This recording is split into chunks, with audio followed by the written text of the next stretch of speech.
Experiencing printer connection problems with your Spectrum router? You're not alone. A common cause is simply outdated router firmware. First, use the Spectrum app version 5.2 or later to run the AI-driven diagnostics tool. This can automatically identify common problems like 5G interference or outdated printer firmware. Next, ensure your printer is on the same Wi-Fi network and subnet as your devices. For Apple devices using AirPrint, confirm that your printer and device are on the same subnet. Enable IPv6 in your router settings if it's not already. A quick fix is to simply power cycle both the printer and the Spectrum router.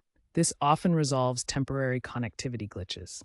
If you're still having issues, continue to the next section for more advanced solutions. If the quick fixes didn't work, let's dive into more advanced solutions. Try using WPS, Wi-Fi protected setup, to connect your printer by pressing the WPS button on both your Spectrum router and printer within 2 minutes. Note that Spectrum is phasing out WPS on some models due to security concerns, so manual setup might be necessary in the future.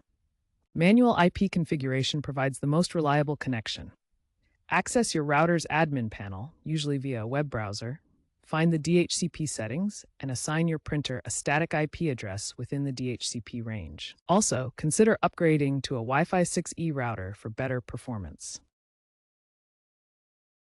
Looking ahead, technologies like Matter are emerging to auto-configure printers without manual setup.